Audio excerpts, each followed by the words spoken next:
एक बार फिर से आपके अपने YouTube channel Anil study official में आपका स्वागत है। आशा करता हूं कि आप सभी लोग स्वस्थ होंगे, मस्त होंगे और आपकी तैयारी भी बहुत अच्छी चल रही होगी। नमस्कार दोस्तों, आज का हमारा टॉपिक है आरआरबी एनटीपीसी एग्ज़ाम 19 जून 2026 के लिए जनरल अवेयरनेस की टॉप 40 इम्पोर्टेंट MCQ क्वेश्चन जो कि प्रीवियस ईयर क्वेश्चन से लिए गए हैं और इसमें करंट अफेयर्स के क्वेश्चन भी शामिल हैं जो कि 2024 से संबंधित हैं, क्योंकि पिछले 2 साल की करंट अफेयर्स भी इसमें पूछी जा रही है। तो चलिए वीडियो की शुरुआत करते हैं। क्वेश्चन नंबर 1 में कहा गया है कि पेरिस ओलंपिक 2024 का आयोजन किस देश में हुआ। तो पेरिस ओलंपिक 2024 का जो आयोजन हुआ था ये फ्रांस में हुआ था। कहाँ पर हुआ था? फ्रांस में, यानी कि इसका option number B correct answer है। इसके बाद आगे बढ़ते हैं और अगला क्वेश्चन देखते हैं। तो अगला क्वेश्चन क्या है? तो अगला क्वेश्चन देखते हैं इसके बाद। तो अगला क्वेश्चन है क्वेश्चन नंबर 2। क्वेश्चन नंबर 2 में कहा गया है कि ICC mains T20 world cup 2024 का विजेता कौन बना। तो ICC mains T20 world cup 2024 का विजेता कौन था? तो वह था भारत, यानी कि इसका option number B correct answer है। इसके बाद अगला क्वेश्चन है क्वेश्चन नंबर 3। क्वेश्चन नंबर 3 में कहा गया है कि 2024 में भारत के प्रधानमंत्री कौन हैं। तो 2024 में जो भारत के प्रधानमंत्री हैं वो है नरेंद्र मोदी जी। कौन है? माननीय नरेंद्र मोदी जी, यानी कि इसका option number B correct answer है। इसके बाद अगला क्वेश्चन है क्वेश्चन नंबर 4। क्वेश्चन नंबर 4 में कहा गया है 2024 में G20 शिखर सम्मेलन का आयोजन किस देश में हुआ। तो G20 शिखर सम्मेलन का जो आयोजन हुआ था ये ब्राज़ील में हुआ था। कहाँ पर हुआ था? ब्राज़ील में, यानी कि इसका option number B correct answer है। Question number 5। क्वेश्चन नंबर 5 में पूछा गया कि 2024 में भारत के मुख्य चुनाव आयुक्त कौन थे। तो 2024 में भारत के जो मुख्य चुनाव आयुक्त थे वह राजीव कुमार थे। कौन थे? राजीव कुमार, यानी कि इसका option number A correct answer होगा। इसके बाद आगे बढ़ते हैं और अगला क्वेश्चन देखते हैं। तो अगला क्वेश्चन है क्वेश्चन नंबर 6। क्वेश्चन नंबर 6 में कहा गया है कि चंद्रयान 3 का लैंडर क्या कहलाता है। तो चंद्रयान 3 का लैंडर कहलाता है विक्रम, यानी कि इसका option number A correct answer है। Question number 7। क्वेश्चन नंबर 7 में कहा गया है कि 2024 में भारत रत्न से सम्मानित पूर्व उप प्रधानमंत्री कौन थे। यानी कि जिनको 2024 में भारत रत्न से सम्मानित किया गया वह पूर्व उप प्रधानमंत्री कौन थे। तो वह कौन थे? तो वह थे लाल कृष्ण आडवाणी। कौन थे? लाल कृष्ण आडवाणी, यानी कि इसका option number A correct answer है। इसके बाद अगला क्वेश्चन है क्वेश्चन नंबर 8। क्वेश्चन नंबर 8 में कहा गया है कि भारत का पहला सौर मिशन कौन सा है। तो भारत का जो पहला सौर मिशन है ये आदित्य L1 है। कौन सा है? आदित्य L1, यानी कि इसका option number A correct answer है। इसके बाद अगला क्वेश्चन है क्वेश्चन नंबर 9। क्वेश्चन नंबर 9 में कहा गया है कि 2024 में विश्व पर्यावरण दिवस की थीम क्या थी। तो विश्व पर्यावरण दिवस की थीम क्या थी?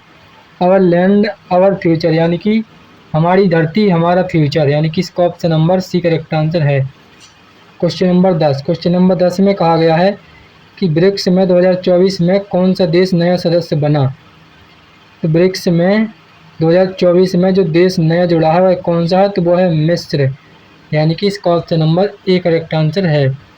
इसके बाद आगे बढ़ते हैं और अगला क्वेश्चन देखते हैं।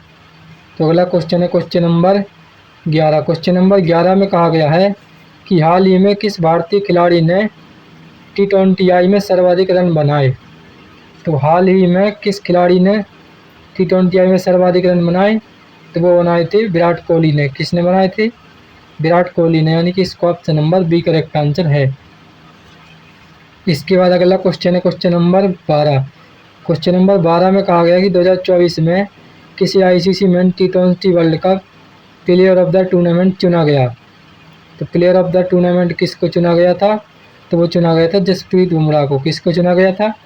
जसप्रीत बुमराह को, यानी कि इसका option number A correct answer है। इसके बाद आगे बढ़ते हैं और अगला क्वेश्चन देखते हैं। तो अगला क्वेश्चन है क्वेश्चन नंबर 13। क्वेश्चन नंबर 13 में कहा गया है कि 2024 में COP29 यानी कि सम्मेलन किस देश में आयोजित हुआ। तो COP29 सम्मेलन किस देश में आयोजित हुआ था? तो ये आयोजित हुआ था अजरबैजान। किसमें? अजरबैजान, यानी कि इसका option number B correct answer है। अगला क्वेश्चन है क्वेश्चन नंबर 14। क्वेश्चन नंबर 14 में कहा गया है कि गंगायान मिशन किस संस्था का कार्यक्रम है? तो गंगायान मिशन जो है एक किस संस्था का कार्यक्रम है? तो यह कार्यक्रम है इसका इसरो का, यानी कि इसका option number C correct answer है। Question number 15। क्वेश्चन नंबर 15 में कहा गया है कि 2024 में भारत का केंद्रीय बजट किसने प्रस्तुत किया?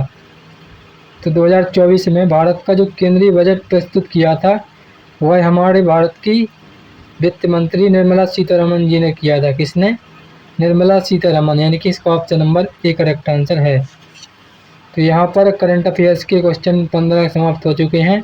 अब यहाँ पर स्टैटिक जीके या जीके जीएस पॉलिटी हिस्ट्री से संबंधित 25 क्वेश्चन आपको देखने को मिलेंगे।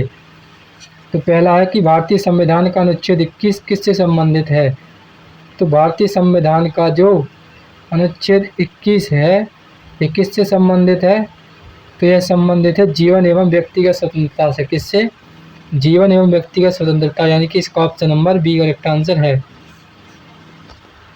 Question number 17। क्वेश्चन नंबर 17 में कहा गया है कि भारतीय संविधान में मौलिक कर्तव्य किस संशोधन द्वारा जोड़े गए? तो जो मौलिक कर्तव्य जोड़े गए थे इनको किस संशोधन के दौरान जोड़ा गया था? तो 42वां संविधान संशोधन कब हुआ था? 1976 में हुआ था। कब हुआ था? 1976 में। इसके बाद आगे बढ़ते हैं और अगला क्वेश्चन देखते हैं। तो अगला क्वेश्चन है क्वेश्चन नंबर 18। क्वेश्चन नंबर 18 में कहा गया है कि भारत का प्रथम राष्ट्रपति कौन था? तो भारत के जो प्रथम राष्ट्रपति थे वो डॉक्टर राजेंद्र प्रसाद थे। कौन थे? डॉक्टर राजेंद्र प्रसाद, यानी कि इसका option number A correct answer है। Question number 19। क्वेश्चन नंबर 19 में कहा गया है कि जय जवान जय किसान का नारा किसने दिया? तो जय जवान जय किसान का नारा लाल बहादुर शास्त्री जी ने दिया था। किसने दिया था? लाल बहादुर शास्त्री जी ने दिया था, यानी कि इसका option number B correct answer है। Question number 20। क्वेश्चन नंबर 20 में कहा गया है कि पानीपत की प्रथम लड़ाई कब हुई थी? तो जो पानीपत की प्रथम लड़ाई हुई थी ये 1526 ईस्वी में हुई थी। कब हुई थी? 1526 ईस्वी में, यानी कि इसका option number A correct answer है। इसके बाद अगला क्वेश्चन है क्वेश्चन नंबर 21। क्वेश्चन नंबर 21 में कहा गया है कि सिंधु घाटी सभ्यता का प्रमुख बंदरगाह कौन सा था? तो सिंधु घाटी सभ्यता का जो प्रमुख बंदरगाह था यह था लोथल। कौन था? लोथल, यानी कि इसका option number A correct answer है। Question number 22। क्वेश्चन नंबर 22 में कहा गया है कि भारत का राष्ट्रीय जलीय जीव कौन सा है? तो वो है डॉल्फिन। कौन सा है? गंगा डॉल्फिन, यानी कि इसका option number A correct answer है। इसके बाद आगे बढ़ते हैं और अगला क्वेश्चन देखते हैं। तो अगला क्वेश्चन है क्वेश्चन नंबर 23। क्वेश्चन नंबर 23 में क्या कहा गया है कि सूर्य के सबसे निकट ग्रह कौन सा है? तो सूर्य के जो सबसे निकट ग्रह है यह बुध ग्रह। कौन सा है? बुध ग्रह, यानी कि इसका option number B correct answer है। Question number 24। क्वेश्चन नंबर 24 में पूछा गया है कि रक्त का लाल रंग किसके कारण होता है? तो रक्त का जो लाल रंग होता है हीमोग्लोबिन के कारण होता है। किसके कारण होता है? हीमोग्लोबिन, यानी कि इसका option number B correct answer है। इसके बाद आगे बढ़ते हैं और अगला क्वेश्चन देखते हैं। तो अगला क्वेश्चन है क्वेश्चन नंबर 25। क्वेश्चन नंबर 25 में कहा गया है कि विटामिन सी का रासायनिक नाम क्या है? तो विटामिन सी का जो रासायनिक नाम होता है एस्कॉर्बिक अम्ल होता है। क्या होता है? एस्कॉर्बिक अम्ल, यानी कि इसका option number B correct answer है। इसके बाद अगला क्वेश्चन है क्वेश्चन नंबर 26। क्वेश्चन नंबर 26 में कहा गया कि भारत का सबसे बड़ा राज्य क्षेत्रफल की दृष्टि से कौन सा है? तो भारत का जो सबसे बड़ा राज्य है क्षेत्रफल की दृष्टि से वह राजस्थान। कौन सा है? राजस्थान, यानी कि इसका option number C correct answer है। इसके बाद अगला क्वेश्चन है क्वेश्चन नंबर 27। क्वेश्चन नंबर 27 में कहा गया है कि कंचनजंगा किस राज्य में स्थित है? तो कंचनजंगा जो स्थित है ये आपका सिक्किम राज्य में स्थित है। किस राज्य में? सिक्किम में, यानी कि इसका option number C correct answer है। इसके बाद आगे बढ़ते हैं और अगला क्वेश्चन देखते हैं। तो अगला क्वेश्चन है क्वेश्चन नंबर 28। क्वेश्चन नंबर 28 में कहा गया कि आरबीआई की स्थापना कब हुई? तो आरबीआई की स्थापना 1935 ईस्वी को हुई थी, यानी कि इसका option number A correct answer है। इसके बाद आगे बढ़ते हैं और अगला क्वेश्चन देखते हैं। तो अगला क्वेश्चन है क्वेश्चन नंबर 29। क्वेश्चन नंबर 29 में कहा गया है कि पंचवर्षीय योजना सर्वप्रथम किस देश में शुरू हुई? तो पंचवर्षीय योजना जो शुरू हुई थी ये सर्वप्रथम रूस यानी कि सोवियत संघ में शुरू की गई थी, यानी कि इसका option number B correct answer है। इसके बाद अगला क्वेश्चन है क्वेश्चन नंबर 30। क्वेश्चन नंबर 30 में कहा गया है कि यूएनओ का मुख्यालय कहाँ है। तो यूएनओ का मुख्यालय जो है यह न्यूयॉर्क में, कहाँ पर है, न्यूयॉर्क में, यानी कि इसका option number C correct answer है।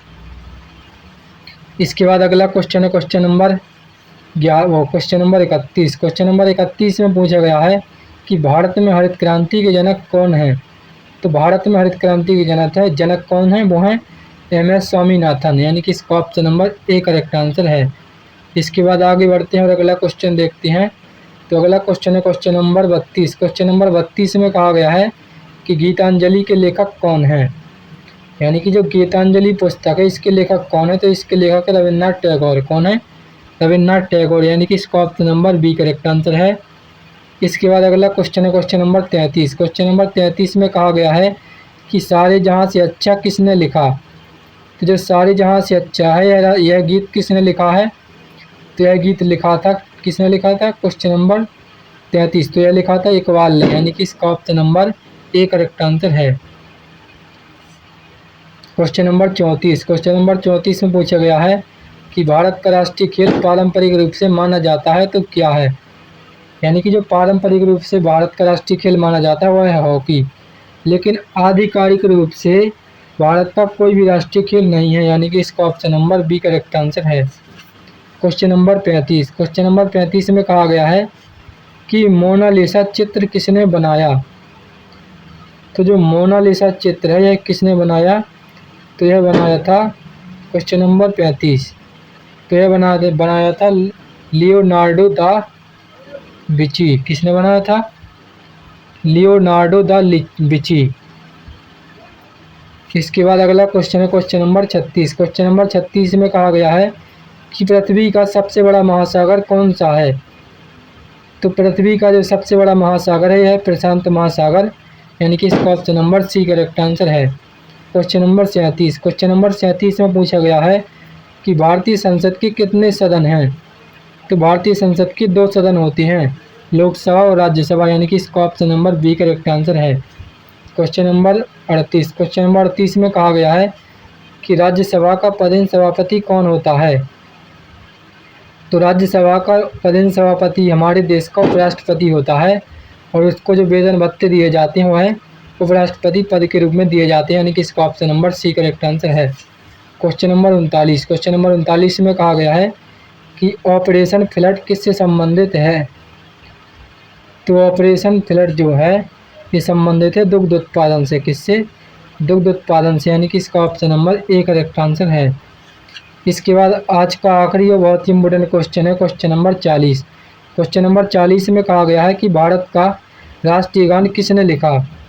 तो भारत का राष्ट्रीय गान जो लिखा है ये लिखा है रविन्द्रनाथ टैगोर ने। किसने लिखा है, रविन्द्रनाथ टैगोर, यानी कि इसका option number B correct answer है।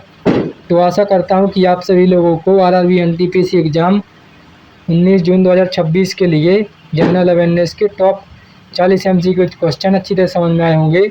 ये प्रीवियस ईयर क्वेश्चन है और हर वर्ष एग्जाम में पूछे जाते हैं। तो इसी प्रकार की बेस्ट एजुकेशनल वीडियो के लिए हमारे चैनल को सब्सक्राइब करें। अगर वीडियो पसंद आया हो तो वीडियो को लाइक शेयर कमेंट करें। तब तक के लिए धन्यवाद, मिलते हैं नेक्स्ट वीडियो में।